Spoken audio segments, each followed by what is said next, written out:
Hi, this is Mohd Abass Dar and you are watching my YouTube channel Abass English. Today, I will teach you how to make the passive sentences out of the sentences based on present continuous tense. In the previous video, you have just learned the transformation of sentences into the passive one from present indefinite tense. In this video, I will teach you some of the principles which will help you to transform the active sentence into the passive one from the domain of present continuous tense. However, the complete and systematic watching of this video will help you clarifying all kinds of doubt, will help you clarify all sorts of doubt with respect to the understanding of present continuous tense. So, if you will go through the watching of this video till the end, I assure you that not even a single doubt will characterize your life in the event of your complete focus and attention towards the lecture of me. So here we go, but before that I want you to subscribe my YouTube channel as it will help you stay up to date with all my latest videos and updates. So here we go. Present continuous tense. Here are some sentences based on present continuous tense. I am writing a letter. It is the present continuous tense, but it is in active form. Why? Because here first subject, verb and object. SVO, subject, verb, object. It is in the appropriate grammatical order. Subject, verb, object, and it is also a tense, that is present continuous tense. If you are to make it the passive sentence, then you must follow the rule of the interchange of subject and verb. Subject and object. What does it mean, subject and object? What is the meaning of the interchange of subject and object? It is very simple. Interchange means you have to bring out the object at the beginning of sentence, and at the end of the sentence you have to bring the subject there. However, in terms of grammatical definition, in terms of grammar, then the objective will be considered. For the time being, it will be considered to be a subject, when the fact is that it is intrinsically the object. I had already told you that anything that comes before the auxiliary or helping verb or the main verb, it is the subject. It is the subject. Whether it will perform, whether it will carry out any kind of action or not, we have nothing to do with that. That is why during the transformation of sentences from active into passive, there is always the interchange of subjective and objective. Now, this rule is to be followed here in this example. I am writing a letter. It is the continuous tense. First of all, we have to interchange the subject and object. We have to bring object here. Object is a letter. It must come at the beginning of sentence. A letter. After that, you have to put auxiliary verb is. Why is and why not? Why is and why not was. Why is and why not was. I had already told you in the previous videos that present continuous tense, it refers to the present time. Same is the case with the auxiliary verb.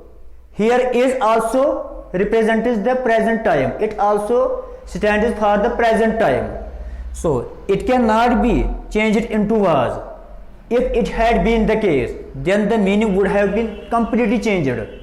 That is why in the previous video I had told you that in the active sentence or in the passive sentence, there is not even a slight difference between the two sentences, but they are simply the two ways of saying the same concept. They are simply the two ways of explaining the same concept. These two sentences have the same meaning, but their way of telling, but their way of describing is different.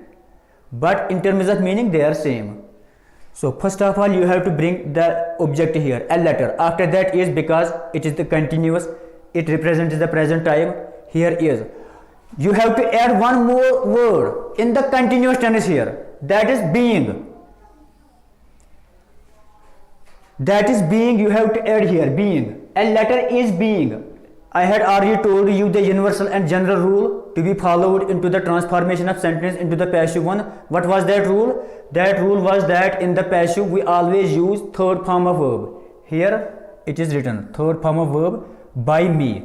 By me means this action is being performed. This action is being performed by me. It means that I am responsible for the performance of this writing, of this action which is written here. That is why by. I have written here by. So a letter is being written by me. It also shows the continuous action, but it is the different way of telling the same concept. A letter is being written by me. Now look at the second sentence. David is playing cricket.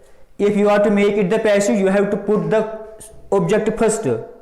Object here is cricket. Put it at first here, cricket. After that is, because it refers to the present time, is also refers to the present time. Cricket is, I have already told you that in the continuous tense, if we are to make the passive out of those sentences, you have to add the another word here, that is being. Cricket is being played by David. David के जरिए cricket खेला जा रहा है. It is same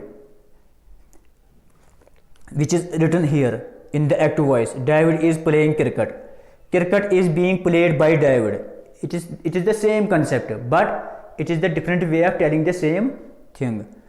Here, Ravi is eating food. It is also the present continuous tense. It also refers to the present time. If we have to make the passive of this sentence, we have to put the object first. Object here is food. Food is, after that being. I have already told you. In the continuous tense, you have to add the another word, that is being, in terms of its transformation in the passive one. So food is being eaten by Ravi. So it also describes the same concept which is being conveyed by the active sentence here. However, these 3 or 4 sentences, they are just the representative. They are just the example for the formation of millions of sentences based on the model being provided by me in this video. I cannot write down all kind of sentences here, so that you will just go through the cramming of those materials and you will just feel sufficient in terms of the understanding of active and passive. No, I have to just give you the conceptual framework, and according to that conceptual framework, you will be able to build or frame millions of sentences. So it is just the model, it is just the concept to be communicated to you, so that you will accordingly act in terms of the transformation of sentences into the passive one. So it was all about the present continuous tense today. Inshallah, hopefully in the next video, I will try to explain you the transformation of sentences from the present perfect tense. Till now, it is sufficient for you. You have to remember these rules, and I hope if you will go through the watching of this video till the end. I had already told you in the beginning that not even a single doubt with respect to the understanding of these concepts will feature your life. So I hope you must have enjoyed this video. If you really enjoyed this video, please share and subscribe this channel and share it to others, so that others may also get some sort of information out of this video. So thank you very much.